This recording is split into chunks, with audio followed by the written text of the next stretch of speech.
Isang mapagpalang araw po sa inyong lahat. At thank you po sa inyo pong pagsubaybay sa ating pong araw-araw po na devotion o pag-aaral ng salita ng Diyos. Ang ating pong verse po ay sa Matthew chapter 7, verse 1 up to verse number 2. Ito po ay serye ngayon pong linggong ito about ang katapatan po ng Diyos po sa ating pong buhay. Sa Matthew chapter 7, the whole chapter.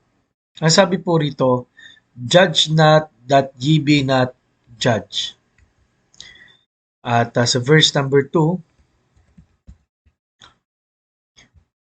sabi po rito, for with what judgment ye judge, ye shall be judged, and with what measure ye meet, it shall be measured to you again. Parang sinasabi po rito na kung ano ang hindi lang tingin mo sa iba, no? Kung ano yung itinanim mo, siyang aanihin mo, no? In verse number 3, ang sabi po rito sa verse number 3 ay, and why beholdest thou the mote that is in thy brother's eye, but considerest not the beam that is in thine own eye? Verse number 4. Ang sabi po rito, or how wilt thou say to thy brother, let me pull out the mote out of thine eye, and behold, a beam is in thine own eye? Verse number 5. Thou hypocrite, first cast out the beam out of thine own eye, and then shalt thou see clearly to cast out the mote out of thy brother's eye. Alam nyo, matindi ito no? Sinabi rito na bago mo alisin yung dumi sa mata, ay tingnan mo muna. Bago mo sabihin may dumi siya sa mata, ay linisin mo muna ang iyong mata. No?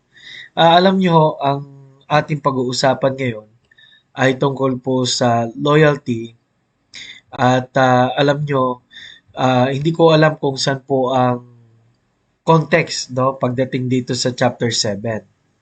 Pero mayroong clue po dyan sa last verse. Ang sabi po roon ay ah, ipinakita sa verse 28 and 29 na for he taught them as one having authority and not as the scribes. Ano po?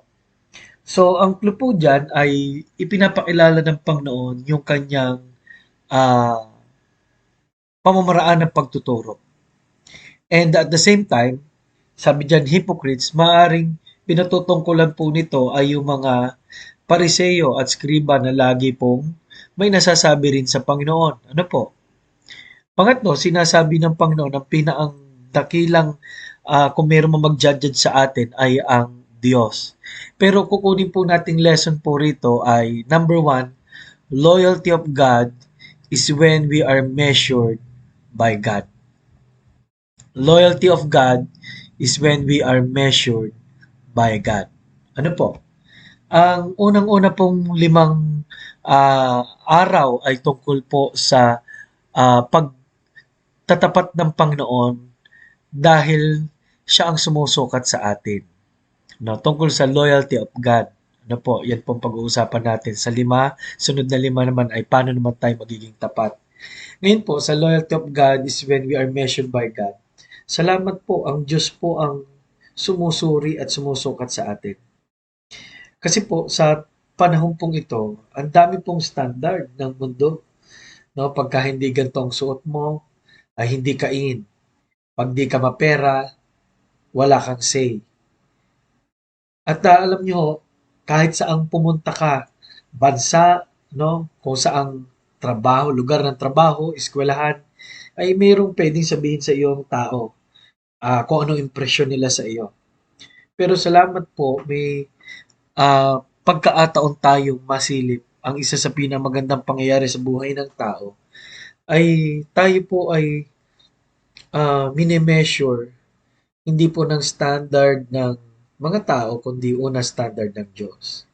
At tandaan niyo po ang standard ng Diyos ay pag-ibig, kagalakan at kapayapaan. Ngunit katwiran din po, ano? Kaya pupunta muna tayo dun sa pag-ibig.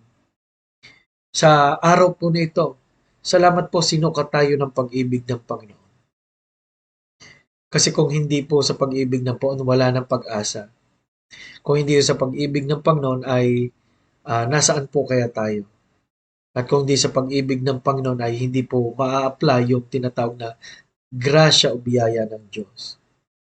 At alam nyo, hindi natin kailangan pakilala kung sino tayo, no? At patunayan kung ano tayo.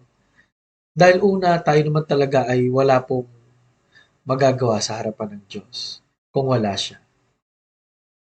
Lahat po ng ito'y kung di lang pinahintulutan ng Panginoon.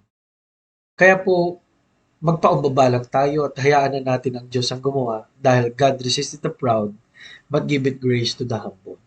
Pangalawa, ang panukat nga lang niya ay katwiran.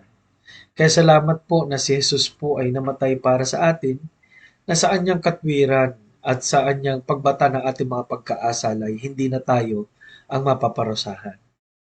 Pangatlo po ay sa practical na aplikasyon po, wag na nating isipin ang kung ano nung sinasabi ng tao. Dahil ang mahalaga po, anong sasabihin ng Diyos? Ano po? Ano ang nakikita ng Diyos sa ating pong puso? The loyalty of God is when we are measured by God.